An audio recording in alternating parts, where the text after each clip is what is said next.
So ayun yung mga kabrid, tara, samahan niyo ako. Maggulay po tayo ng papaya mga kabrid. Tara, let's go. Pero bagong lahat mga kabrid, tayo po ay mag-intro muna mga kabrid. Let's go!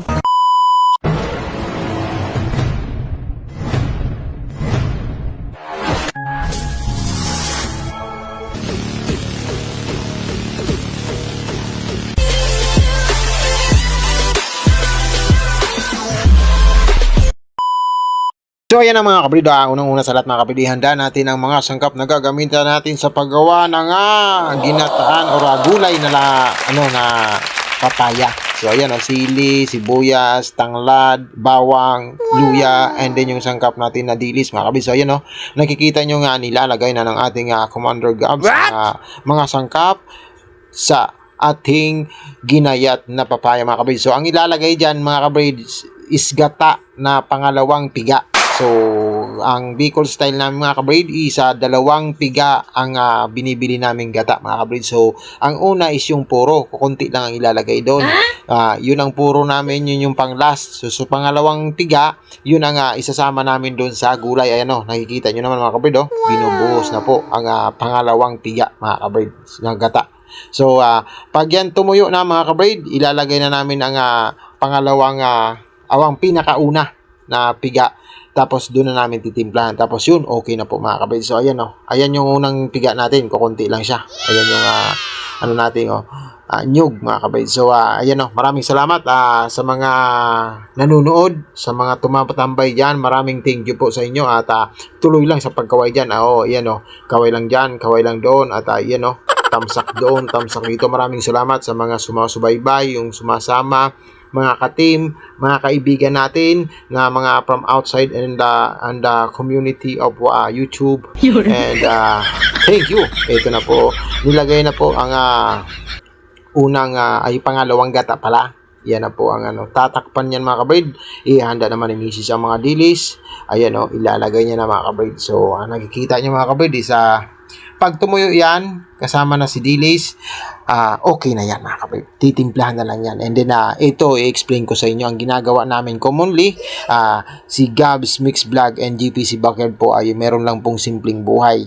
Isa lang kaming mahihirap na nila lang mga kabrid. Masaya kami. Kahit magkaroon siguro kami ng medyo blessings na medyo malaki-laki, mas pinipili namin maggulay mga kabrid. So, para sa amin para sa akin, ito yung ganito ang treat namin sa sarili namin. Kung ang iba dyan is yung treat nila is pumunta ng Jollibee, kumain dun sa labas o kung ano-ano dun mga kabrid, kami ang pang treat namin sa pangangatawan namin na maging masarap ang kain namin at maging masaya ang aming hapagkainan is yung maggulay ng ganito. Mostly mahilig akong maghingi ng gulay dun sa bundok pag linggo, and then yun ang niluluto namin ni Mrs. Mga kung ano-anong gulay, kung nilagang gulay dyan, kung yung may kalamansi ilang okra, ilalagay, ididit-dit lang sa toyo. Yun ang mga masasarap para sa amin mga kabrid. So ayan pag ako nga po mga kabrid is nakatikim kami ng medyo halimbawa inihaw na karne, ganon, mga isang beses yan, umay na kami yan. Hahanapin na agad ng katawan namin ang mga gulay-gulay ba sa mga So ito mga kabrid, nakikita niyo mga kabrid, ayan inaano na ni Mrs. Minamasahe na po ang ating gulay dyan mga kabrid. Minamasahe. And then pag tuyo-tuyo po niyan or pag lapot-lapot, titimplahan na po, and then ready to serve na po ang ating ulam ngayong gabi na gulay na papaya. So ginawa ko siyang frame dahil umay na rin ako sa email, umay na rin ako sa puro email doon o email dito. Naawa na ako dun sa mga kaibigan natin na patuloy na tumatamsak na puro na lang double kill, double kung ano-ano yung mga games natin ba, yung mga ML natin, puro ganun na lang, takbuhan doon, pana-pana dito, mga ganun ba. So ito mga kabrid, medyo effort siya kasi voice over mo po siya So nag-i-effort tayo mag-voice over para mas maganda-ganda naman or ma-express naman natin ng the other part or the other side of GPC Backyards YouTube live mga kabrid. So ito ay isa sa mga sinishare ko. Dati pa, noon pa, mostly kay Gabs yung mga ganito dahil si Gabs marami nang nagawa, ako kukunti lang ang nagagawa kong pang-frame. Ito, ako na lang naman, sabi ko sa akin naman yung paggulay-gulay, mag-frame naman tayo. So ayan mga kabrid, maraming salamat pala sa mga katim natin dyan. So kaway lang kayo dyan mga kabrid. Patuloy sa pagtamsak. Yung mga alis pasok, like lang, alis pasok. Maraming thank you sa ginagawa nyo nga ganyan mga kabrid. At least pa paano, kahit konting panahon, nararamdaman namin na kayo ay pumapasyal. Okay lang yan. Kahit in out lang kayo mga kabrid. So mga kaibigan naman namin nagpapakita na talagang sumusubaybay sila dyan at laging kumakaway. Maraming salamat po sa inyo. Ang Diyos na ang bahalang magbakas at manukli sa inyong mga kabutihang loob sa amin mga kabrid. Ginagawa naman namin ang kakayanan namin para maibalik ang mga bagay na nare-receive namin galing sa mga kaibigan natin na yan mga kabrid. So ayan naka-ready na mga kabrid. Paikot-ikot na. Ayan na mga kabrid. At yun na nga mga kabrid, ayan pinapakita ko na pa sa inyo ang parang malapit-lapit ng maluto or malapit-lapit ng i-serve nating ulam for today's mga kabrid. So for today's video, hindi tayo ML, lutong bahay naman tayo, nakapokus tayo sa paggugulay ng papaya mga kabrid. May ang sangkap po nito is dilis. Tapos mayroong konting isang pirasong piniritong GG mga kabrid. Yun ang pampalasa natin sa ating gulay na papaya. Wow. Masarap nga nito mga kabrid yung sardinas. Yun ang mga masasarap nito mga kabrid. Sanay na sanay tayo sa ulang probinsya dahil lumaki tayong probinsya. So hinahanap-hanap talaga natin yung katawang lupa natin ng mga ganong lasa mga kabrid. And then maigi naman po ang kinalalabasan sa ating pangangatawan. Lagi tayong pag mandato sa atin, gawin mo to, gawin mo yan, bakuran mo doon, tambakan mo dito, sumusunod naman si GPC mga kabrid. Dahil sa mga pag-aalaga, pagkain masarap, and then sustansyang karapat-dapat mga kabrid. So ayan mga kabrid ayan, minamasahe-masahe na po ang gulay mga kabrid. At ready na po yan i-serve mga kabrid. Let's go! So ayan na po, inihanda na ni Commander ang aming kanin, ang aming ready na siya for servings mga kabrid. So all natural lang mga kabrid. All natural. Today's video is lutong bahay, and then let's go. Ipapakita ko na po sa inyo mga kabrid ang aking sistema kung paano ako kumain mga kabrid. So para mabuo natin ang 13 minutes mga kabrid at kuda-kuda to the box. Minsan lang naman ito mga kabrid. Ipapakita ko po sa inyo ang pagkain naming mag-asawa sa isang maliit na misa, simpleng buhay, pang mahihirap lang na sistema. Masaya na kami mga kabrid, basta buo ang pamilya, malusog ang pangangatawan, walang sakit na binibigay sa amin na pagsubok, masaya na po kami.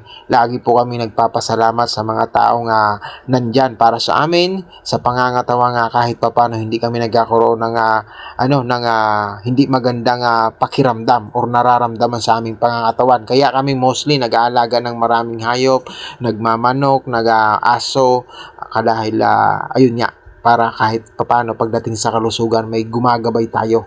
Nag-aalaga tayo ng ibang buhay para ang buhay ng ating gaya ko, paniniwala, para yung buhay ko din pangalagaan din ng maigi mga kabrid. So sinusukli ko para sa akin, sinusukli ko yung kalakasan na binibigay sa akin sa pamamagitan ng pag-aalaga din ng mga hayop, ng mga buhay din mga kabrid. So ayan makita nyo, dahil gulay yan, lutong bahay yan, taong probinsya tayo, kamay doon, kamay dito mga kabrid. So kung ang tao mga kabrid mayayaman nakadikwatro paa, ako naman yung kamay ko mga kabrid, nakadikwatro din po yan. Yung ulo natin is magalaw kasi mainit pa po yung kanin mga kabrid. Bagong luto, bagong gulay, let's go yan mga kabrid. So tuloy-tuloy lang. Ang video ito ay isang uri ng premiere mga kabrid. So hopefully yung mga taong sanay sa maiiksing video, sana pagpasensyahan nyo na po mga kabrid dahil pinupokus talaga namin ang mga bids namin sa 13 minutes video mga kabrid para po sulit kumbaga sa sinasabing paghaharang is full pack tayo mga kabrid. So ayan na mga kabrid. Si Mrs. naman is subo lang ng subo yan. Walang kibuan pag paminsan-minsan ganitong masarap ang kanin. Walang po yan. Walang lamangan, walang kibuan mga kabrid. So ako naman is kamay doon talaga. Grabe yung subo-subo natin ito mga kabrid. So maraming salamat sa mga katim natin dyan. Kila Ma'am Shenry, kila Ma'am OGB, Sir OGB, Ma'am Just Elise, kila Lot, ayan sila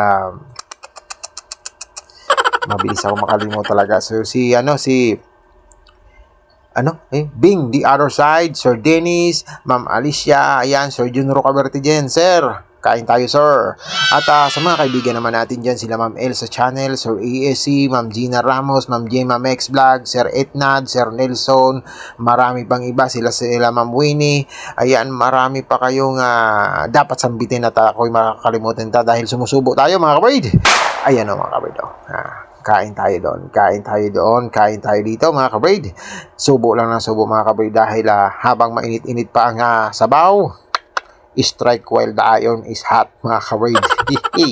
So dahil 13 minutes nga, mga kabrid, ang ating premiere ay mamaos tayo sa kuda-kuda, mga kabrid. Pero tips nyo lang, sana po'y maintindihan nyo na ganito talagang sistema natin. Alam kong nahihirapan din kayo dyan at ako ay nasasarapan lang sa pagsubo, mga kabrid. I-share ko lang din. So makikita nyo may nasa harap tayong mangga dyan. Ang bubong po namin ay maya-maya bang lumalagapak ang bubong. Kaya nga hindi kami makapag kanta-kanta na most of the time kasi yung bubong namin laging may nahuhulog na mangga. So ayan natatambak mga kabrid. Nananawa na kami sa kakaingkit ng kakain ng manggang bagong hulog galing sa puno. So siya, pahinog na. So medyo malambot na siyang kagatin, pero makita mo talagang bagong hulog, mga kabrid. Naiipon dun sa baba, ay sayang naman. Dinadampot-dampot ko minsan sa umaga, hinahati-hati ko, tapos binibigay ko sa mga alaga kong manok. Kumakain po sila niyan. So, ayan tiningnan ko yung aso natin, mga kabrid, kasi nagkakagulo na rin sila.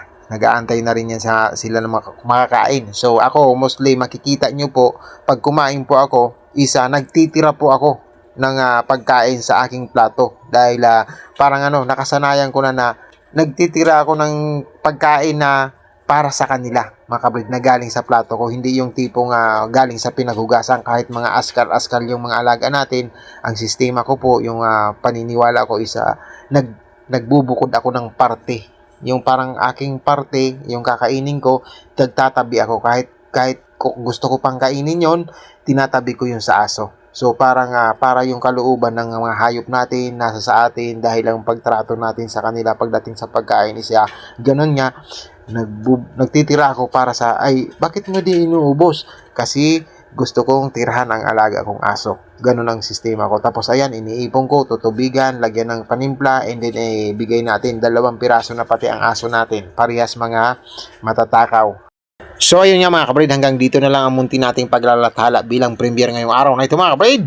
Maraming thank you sa patuloy na nandyan at patuloy na hanggang sa huli nandyan, mga kabrid. Maraming thank you, and hopefully po, mga kabrid, lagi kayong nasa maayos na kalagayan. Thank you po.